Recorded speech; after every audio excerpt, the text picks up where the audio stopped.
devenu la star de ce que j'appelle souvent le peuple du changement, parce qu'eux ici ne comprennent rien. En tout cas, pas qu'ils ne comprennent rien. C'est comme si eux ici ont les calculs politiques. C'est ça le Cameroun. On calcule tous politiquement. On calcule. Non, ce n'est pas comme ça l'eau. Nick, Antoine, c'est pas l'eau, c'est pas l'eau normale.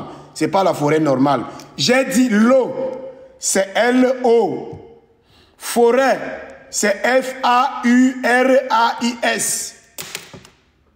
C'est pas l'eau normale, c'est pas la forêt normale. C'est l'eau plus forêt avec S. En tout cas, je disais, je vois que des amis du peuple du changement, eux aussi, ils ont des calculs politiques. C'est ça qu'on ne peut pas se mettre d'accord. Écoutez-moi très bien. On ne va pas réussir à faire partie de ces gens, à devenir indépendants, parce que chacun d'entre nous calcule. Beaucoup d'entre nous calculent en tout cas. Ceux qui ont compris un petit quelque chose utilisent ce qu'ils ont compris pour trouver leur place sous le soleil. J'appelle donc ici tous ceux qui se prévalent du peuple du changement d'arrêter des petits calculs politiques et d'agresser les vrais problèmes du Cameroun. Le problème du Cameroun n'est pas changer le président. Le problème du Cameroun n'est pas changer de président, parce qu'ils peuvent nous changer un président d'un jour à l'autre. Ça ne change rien. Le problème du Cameroun, c'est de démanteler, c'est de chasser. Quand on dit le chassement, c'est de balayer. Le verbe balayer, je balaye, tu balayes. Vous savez, quand on balaye, la cour reste propre, la maison reste propre. Je balaye, tu balayes. Il ou elle balaye. Nous balayons. Vous balayez. Vous balayez. Il ou elle balaye. Notre problème, c'est de balayer le Cameroun. Nettoyer le Cameroun de cette bande de colons à la peau noire qui nous appauvrissent de plus en plus. Parce que, chers amis, je n'ai pas fait le long triomphe, mais disons-nous quelque chose. Vous connaissez la caractéristique principale d'une colonie? Vous connaissez la caractéristique principale d'une colonie? Je vais vous dire. Elle est double. Un, c'est qu'elle produit ce qu'elle ne consomme pas. Deux, c'est qu'elle consomme ce qu'elle ne produit pas. Est-ce que vous m'avez compris? Non, la femme, c'est ça. Est-ce que vous avez compris? C'est que nous, les Camerounais, on exporte. Hein? Vous allez voir que 80%, je vais même dire 90% de nos exportations sont des produits qu'on ne consomme pas. On exporte le fer, on exporte le pétrole. Est-ce qu'on consomme notre pétrole brut chez nous? Jamais. Bonjour Mirabel, je voulais juste te dire que hier, Tarabia Bimvondo a décidé encore que le Bamileke, Patrice Ekeng, continue à être président de la Chambre de commerce. Donc je ne sais donc pas comment tu vas annoncer la nouvelle à tes frères de l'eau et de la forêt. Bon, je ne sais pas si tu vas au moins les annoncer la nouvelle, parce qu'ils sont silencieux depuis là. J'aimerais qu'ils fassent des lives là, pour nous dire ce qui s'est passé. Si le vieux a été trompé, si le vieux... Je ne sais pas. Mais comme tu es là, et c'est quand même que tu es quand même une enfant de l'eau et de la forêt. Et je ne sais pas. Il faut donc te charger de partir les annoncer la bonne nouvelle. Ah ok, bon, comme tu viens de voir, il faut donc les relayer, il faut les annoncer la bonne nouvelle que le vieux, lui, il a décidé que lui, il aime les bambins. L'amour, c'est le miel. Je vous ai toujours dit que l'amour, c'est du miel. Écrivez en bas que l'amour, c'est le miel, s'il vous plaît. Et vous avez arrêté de tapoter. Tapotez le lac et écrivez en bas que l'amour, c'est le miel, s'il vous plaît. S'il vous plaît. Oh. Alors, l'amour, c'est le miel. Le président aime Patrice Ekeng, vous ne voulez pas qu'il aime comment? Tu peux mettre ton doigt entre les corps, c'est l'arbre. On est où là? On te dit que l'amour, c'est le miel. Hein?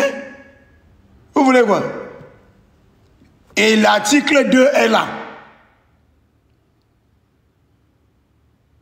L'article 2 est toujours là. La chambre de commerce n'a pas besoin de débattre. L'article 2 est là. L'amour, c'est le miel. C'est-à-dire, les Bamileke attirent Paul Biya comme le miel attire l'abeille. Est-ce que vous avez compris? Bobo. Non, là, ils ont voulu m'éloigner. J'étais en train de dire quelque chose de plus consistant. Je vous disais, on est un pays, on est une colonie. Pourquoi? Je vous explique le pourquoi. Je vous disais parce que on produit ce qu'on ne consomme pas et on consomme ce qu'on ne produit pas. Oui, vous comprenez? Est-ce que vous me comprenez? Il y a un pigeon que le Dieu là ne passe pas. Parce que je suis en train de vouloir mettre mon casque. Il y a mon petit qui m'a offert le casque. Il m'a offert le casque là, l'iPod. C'est un petit Bamileke. Les Bamileke sont corrompus. On appelle ça conflit d'intérêt. Voilà. Attendez un peu là. Je mets d'abord mon iPod là-bas. Je vais commencer à faire autre chose. Il faut que je sois connecté toujours. C'est bon? Il y a l'audio? S'il vous plaît, il y a l'audio? Est-ce qu'il y a l'audio? Est-ce qu'il y a l'audio, s'il vous plaît? Voilà. Merci, Abdel. Merci. Voilà. Donc, je disais, regardons, si vous voulez, hein, vous savez que moi, je ne vous force jamais à rien. Mais, regardons un peu les exportations du Cameroun. C'est-à-dire, qu'est-ce qu'on produit et qu'on exporte, ou la production même, qu'est-ce qu'on produit. C'est-à-dire, qu'est-ce qui consolide, qu'est-ce qui participe de notre produit brut intérieur, ce qu'on appelle la richesse marchande. C'est le pétrole qu'on ne consomme pas et qui est créé chez nous alors qu'on le produit. C'est le fer que les Indiens viennent ramasser avec des Libanais et des Chinois, alors que nous, on n'arrive même pas encore à construire des logements sociaux pour des pauvres Camerounais, en tout cas des Camerounais que nous, on a appauvris. C'est le bois que le fils du président lui-même, il coupe depuis des décennies. Est-ce que je mens? Attendez d'abord, il ne faut pas que vous dites là que je suis jaloux du fils du président ou bien que je veux sa vie. Parce que la tendance maintenant, c'est que tu veux ma vie, tu aimerais avoir ma vie. Moi, je n'aimerais pas avoir la vie du fils du président parce que moi, je suis habitué dans le shigi, yaka yaka. Mais est-ce que je mens quand je dis que lui-même, il coupe le bois depuis des décennies? Est-ce que je mens? Si je mens, vous me dites que je mens, je change. Je ne veux pas mentir en public. Hein? Donc, on coupe le bois au pays, mais on n'arrive même pas à avoir des tables bancs pour des salles de classe. On n'arrive pas à avoir... Il n'y a rien, en tout cas. Nos exportations, c'est le coltan qui ne nous sert à rien, qui sert aux blancs. Et quand l'argent de ça entre, les gars se partagent ça au sommet. Nos exportations, c'est l'aluminium, c'est la bauxite. Nos exportations, c'est le cacao qu'on ne consomme pas parce que c'est des cultures d'esclaves. J'ai vu un certain dessin animé qui se prétend, en tout cas qui se prénomme pasteur de quelque Canada que ce soit. Il passe autant à vous parler du cacao. Mes chers frères et sœurs camerounais, le cacao ne peut pas développer le Cameroun. Est-ce que vous m'avez compris? Est-ce que vous m'avez compris? Le cacao est une culture esclavagiste. Vous ne pouvez pas développer votre économie. Aïe. Ça n'a pas chargé. Je dois remettre en charge. Mais mes chers amis, mes chers frères et sœurs, mes chers compatriotes Bamileke, parce que désormais, comme les Ekang, on dit que je ne suis plus Ekang, je vais aller prendre la carte d'identité Bamileke.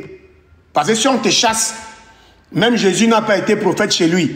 Si on me chasse chez moi, au moins il faut que je me trouve un toit pour me réfugier. Est-ce qu'il va alors rester sous la pluie alors que d'autres gens m'ouvrent les portes? Mes chers frères et sœurs Bamileke, Ceux qui vous parlent de cacao sont une bande d'idiots. Est-ce que vous me comprenez? Sont une bande d'idiots incultes aux petits cervelets qui ne comprennent rien en économie et surtout en développement local. Vous ne pouvez pas développer un pays avec une culture coloniale. Avez-vous vu la canne à sucre développer l'Amérique du Sud? Ou l'huile de palme développer une partie de l'Asie? Les palmeraies autant pour moi. Mais pourquoi ils sont bêtes? Vous produisez un cacao, ce n'est pas vous qui fixez le prix. Hein? Et vous ne le consommez pas. Il suffit que les blancs disent qu'ils n'achètent plus ça. Et vous vous retrouvez avec des tonnes de cacao et vous brûlez les plantations. Rappelez-vous des années 90, quand nos parents brûlèrent les plantations de cacao et de café. Rappelez-vous, vous vous rappelez ou vous me rappelez? Vous vous en souvenez? Vous en souvenez-vous? Si vous vous rappelez, mais soyez interactifs. C'est quelle salle de classe ça ce matin? Ou parce qu'on vous a réveillé tôt? Mais j'ai jamais eu une salle de classe comme ça. Depuis qu'on ouvre l'école ici, là, vous n'êtes pas actif, ça ne va pas. Ou vous êtes encore couché étant entré sur le là, ce n'est pas un live de distraction. Ce n'est pas un live de Congo, ça. Donc vous devez être actif. Et vous devez tapoter. Je répète ici, là, et ça c'est pour la gouverne. Des enfants de la forêt. Le cacao ne peut pas développer vos régions.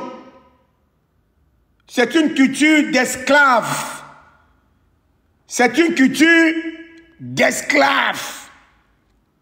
Vous produisez du cacao pour la métropole. C'est ça que je dis, la colonie. La colonie produit ce qu'elle ne consomme pas. Vous produisez quelque chose qui sert de loisir, de distraction, de plaisir à la métropole.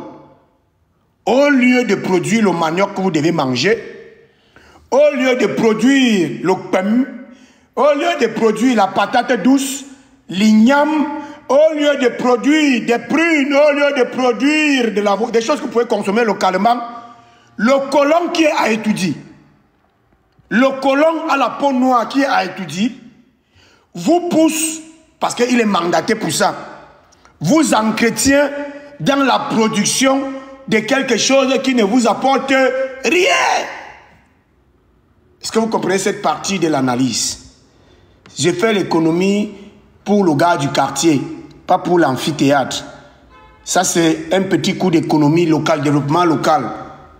Pour la maman qui m'écoute à Obala et à ça, ce n'est pas pour les gens qui sont partis à Ngwa ou à Soie ou à Essec, tout ça là.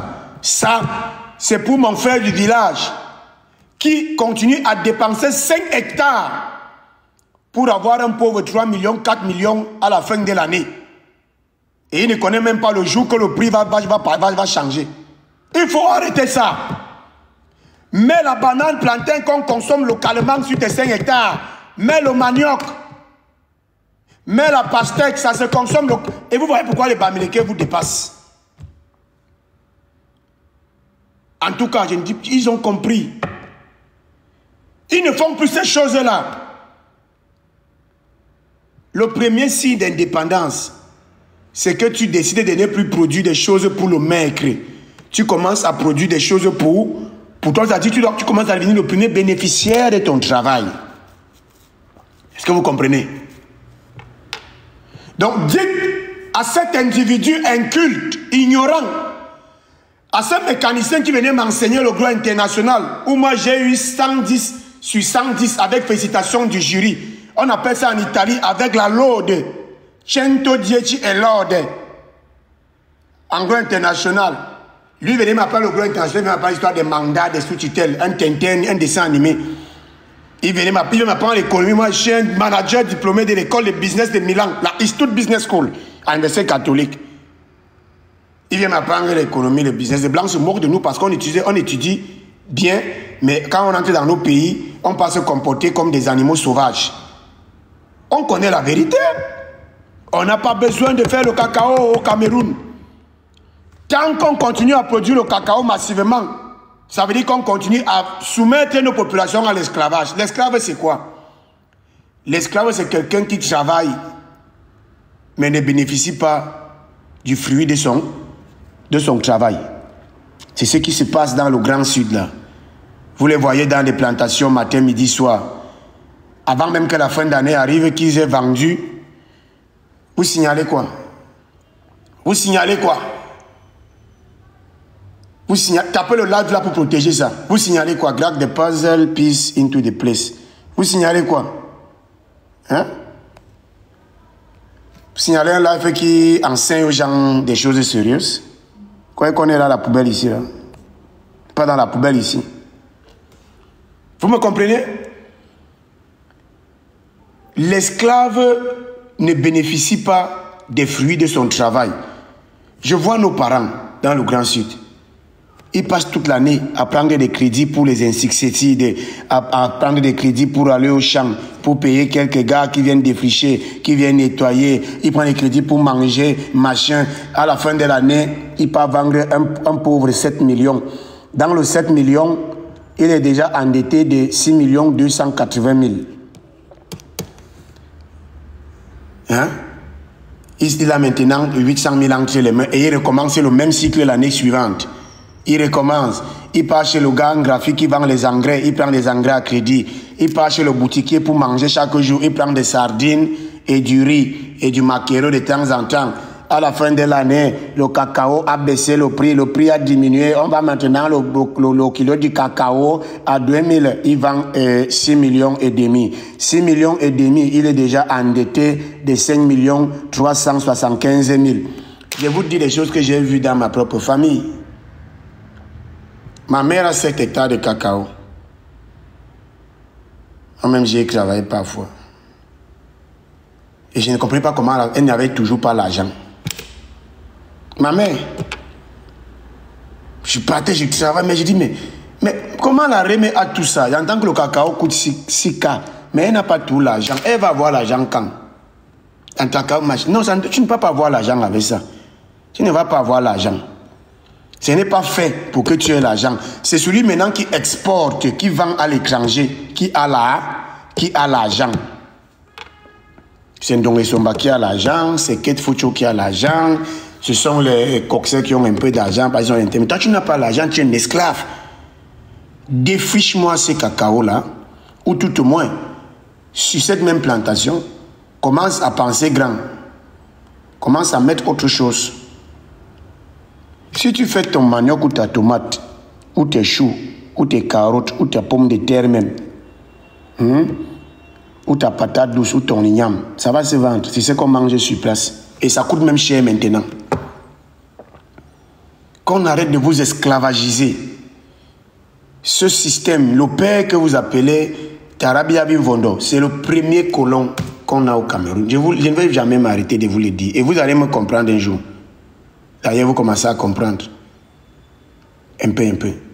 Revenons donc sur la chambre de commerce. Parce que c'est ça, hein? Moi j'ai dit ce matin, je suis là pour la chambre de commerce et pour rien d'autre. La chambre de commerce.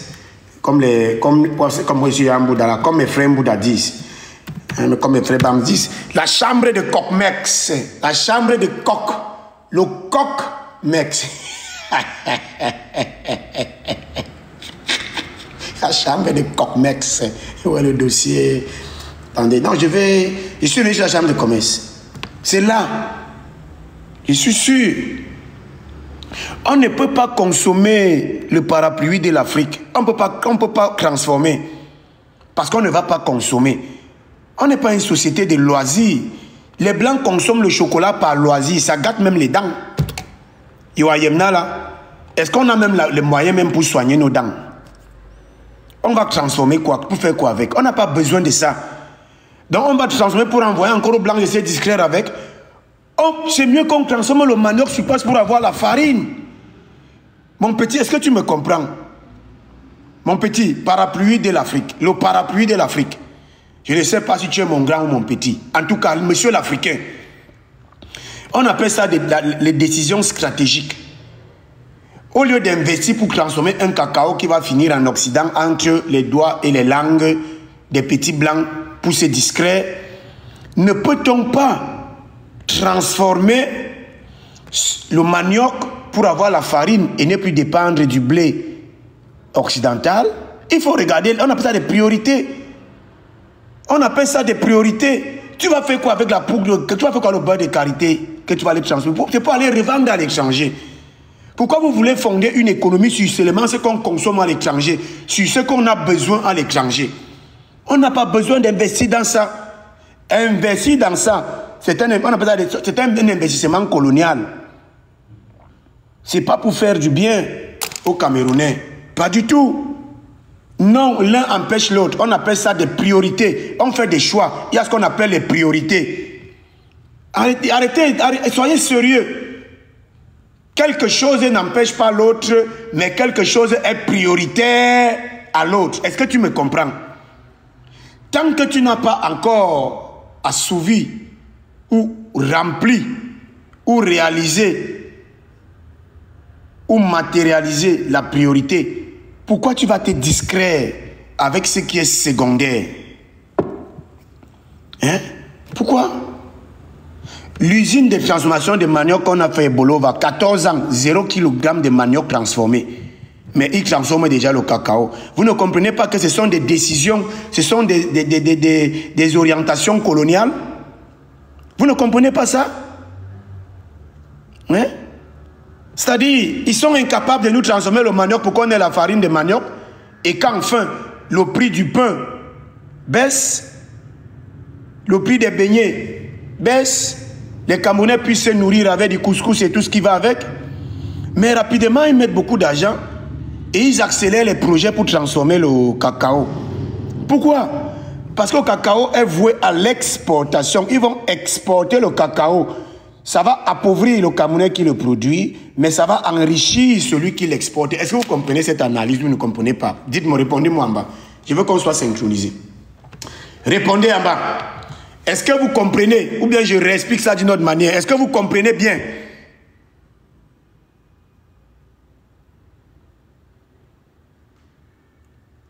Est-ce que ce que je dis vous passe ou ça ne passe pas? Ou c'est compliqué? Ou comme je ne suis pas bon en français? Comme je ne sais pas. Est-ce que c'est quand même compréhensible? Nos choix économiques sont le premier reflet du statut de néocolonie qu'on est. J'ai dit nos choix économiques reflètent le statut, notre statut de néocolonie. Ah oui. Regardez un pays qui produit du pétrole, du brut, qui vend tout le brut à l'extérieur, ou presque tout le brut, maintenant qui réachète le raffiné pour venir vendre cher aux Camerounais. Vous ne comprenez pas? Vous ne comprenez pas que c'est une colonie? Tous les yeux sont rivés vers l'Occident. Hein? Tous les yeux sont rivés vers l'Occident. Tout ce qui les intéresse, c'est le dividende qu'ils peuvent prendre. Hein? Le dividende qu'ils peuvent prendre en exportant nos richesses. Retenez bien ça. Et je vous ai dit, même si j'ai vu là le président, vraiment hier, j'ai l'impression que celui qui a pris son iPhone était très actif hier. J'ai vu qu'il a fait beaucoup d'autres nominations. Il a mis un prêtre, un religieux, Haile Kamachi. Mais ça, c'est le truc qui ne m'intéresse pas. En tout cas, la chambre de commerce que vous voyez là, la chambre de commerce que vous voyez là, la chambre de commerce que vous voyez là, est un comptoir colonial. Il est là, ce comptoir, depuis 1921. Et le mode de fonctionnement n'a pas changé et ne va pas changer tant qu'on est une colonie. Si notre président n'était pas un colon, la première chose qu'il allait faire, parce qu'en réalité, c'est l'économie qui fait vivre les gens, ce n'est pas les histoires de politique. Donc, un président sérieux, un président d'un pays indépendant, ses actions sont économiques et non politiques. La première chose qu'il allait faire, ça allait être réorganiser et territorialiser. Retenez ce mot. Territorialiser les chambres de commerce. Je n'ai pas dit la chambre de commerce. Je répète. Si le vieux s'il n'était pas un colon et qu'il n'avait pas le plan de ramasser toutes nos mines, de vidanger notre sous-sol en sous-marin par des stratagèmes pour donner aux autres, pour s'enrichir lui-même avec ses combis, la première chose qu'il allait faire, ça allait être territorialiser les chambres de commerce. Vous comprenez? C'est-à-dire rendre souverains les communautés sur les biens qui les appartiennent. C'est ça la chambre de commerce, rien d'autre. La souveraineté des peuples autochtones sur leurs biens, c'est-à-dire sur leurs terres, leur sous-sol et leurs ressources humaines. Il ne l'a pas fait et il ne va pas le faire. Dites donc à mes amis et quand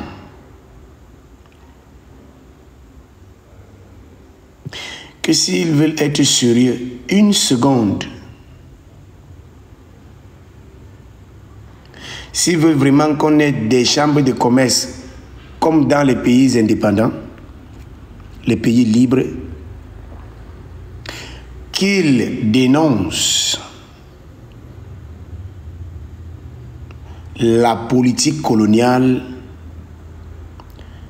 de celui-là qu'eux-mêmes appellent Tara Biyabimvondo. Moi, je ne sais pas si on gouverne un pays avec les Tara, les Mvamba, les Tara, les Mvamba. On gouverne un pays avec le président de la République. Et je vous ai toujours dit que le président n'est pas votre père. Le président n'est pas votre grand-père. Le président n'est pas votre ancêtre, n'est pas votre patriarche. Je suis désolé. Le président Paul Biya est le chef de l'État. Article 5 de la Constitution. Même si elle ne vaut rien au Cameroun. Il est le chef de l'État. Il doit incarner l'unité nationale. Et c'est en ça que je dis qu'il est responsable. Je répète, c'est en ça que je dis qu'il est responsable des chamailles, de la haine qui est en train de s'installer entre certaines tribus au Cameroun. C'est-à-dire qu'il a été incapable d'incarner l'unité nationale. Il a été incapable d'incarner l'unité nationale. En 43 ans de régime, il a incarné d'une part les riches contre les pauvres, d'autre part les Bamileke contre les Ekam. C'est tout. C'est tout. Où est l'unité? Aujourd'hui là, c'est le 20 mai. Où est l'unité nationale? Quand vous faites vos machines défilés là, à Yaoundé là, quand vous faites vos trucs de défilé là, vous souciez-vous de vos frères et sœurs qui subissent des exactions dans le nord-ouest et sud-ouest? Ce soir, vous allez aller à la présidence, réjouissance populaire. Vous allez manger, vous allez boire, vous allez faire des selfies avec des ministres, avec le président de la République. Vous allez mettre vos plus beaux costumes, messieurs. Qu'en est-il de ces femmes, ces enfants qui n'ont plus d'avenir, qui n'ont plus de destin, qui n'ont plus de futur dans le Nozo? Qu'en est-il de ces enfants, ces femmes, ces vieillards qui n'ont plus d'avenir, de destin et de village dans le Septentrion? Où est la solidarité? Monsieur le président de la République, messieurs les élites, messieurs les enfants écans, perdus, embrouillés et discrets dans des histoires de ventre et de fesses, placez-vous du bon côté de l'histoire.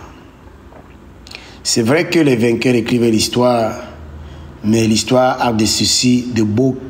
Quelle